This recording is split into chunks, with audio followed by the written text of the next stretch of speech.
Haftalardır Çin konsolosluğu önünde aileler fertlerimizi, alimlerimizi, tutuklu bulunan yakınlarımızı, onların akıbetini sorgulamak, aynı zamanda Doğu Türkistan'daki soykırıma hayır demek, soykırıma dur demek için oradaki mazlumiyeti buralarda dile getirmek ve Doğu Türkistan'ımızın bağımsızlık isteğini sizlerin önünde tekrardan dile getirmek için haftalardır buralardayız. Bilindiği üzere 1949 yılından bu yana Çin, Doğu Türkistan'da insan aklının alamayacağı işkenceler, zulümler ve soykırımlar yapmaktadır.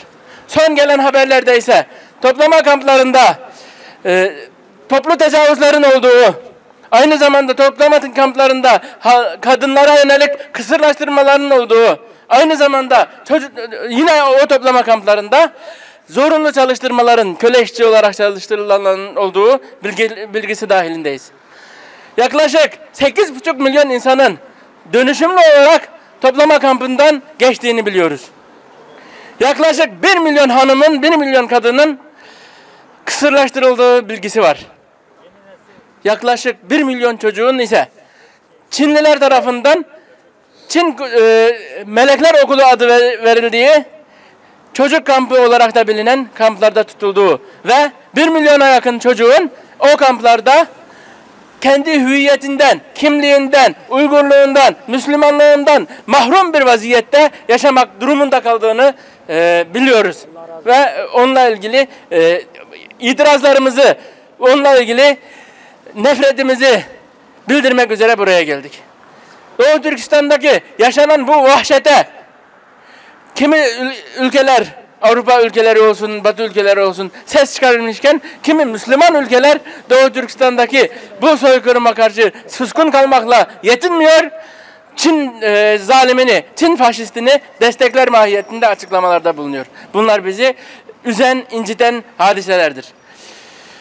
Bu minvalde İslam aleminden, Türk dünyasından ve insanlık aleminden Doğu Türkistan'da yaşanan soykırıma dur demesi için bir acil hareket etmeye çağırıyoruz.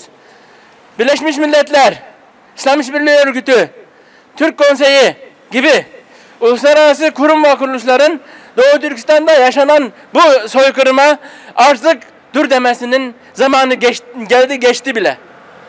Şu anda acilen bir müdahale olmadığı takdirde Kanada'nın da Hollanda'nın da parlamentosundan geçtiği üzere Doğu Türkistan'daki bu soykırım oradaki milletimizin, halkımızın tamamıyla yok edilmesine yol açacaktır. Onun için Türk kamuoyundan, uluslararası kamuoyundan, uluslararası toplumdan Doğu Türkistan'la ilgili acil çalışmaların yapılması, Çin'in Doğu Türkistan'dan hemen şu anda derhal çıkması, Doğu Türkistan'ımızın bağımsızlığı için verilen mücadelemizin sonuçlanması noktasında tüm insanlığın bize destek olması temennimizdir. Doğu Türkistan'daki bu soykırım, bu vahşet artık Türklük meselesini, Müslümanlık davasını geçmiş bir insanlık davası haline gelmiş vaziyettedir. Doğu Türkistan'daki bu soykırıma, bu mezalime dur demek sadece Müslümanın, sadece Türk'ün değil, kendisinin insan olduğunu bilen, onu inanan her bireyin, isterse Müslüman olsun, isterse olmasın, isterse Türk olsun, isterse başka milletten olsun, her bireyin, her insanın bir görevi haline gelmiştir. Doğu Türkistan'daki insanlığın bu denli soykırıma tutulmasında insanlık hala suskun kalacaksa, tarih önünde de, insanlık önünde de, kıyamette de, Allah önünde de bunun sorumluluğundan hiç kimse kurtulamayacaktır. Onun için Doğu Türkistan'ın sesi olmaya, Doğu Türkistan'daki mazlumların, Doğu Türkistan'da soykırıma uğrayanların sesi olmaya sizleri davet ediyor ve Doğu Türkistan'ımızın bağımsızlığı için yaşasın bağımsız Doğu Türkistan diyorum. Teşekkür ediyorum. Teşekkür ederim.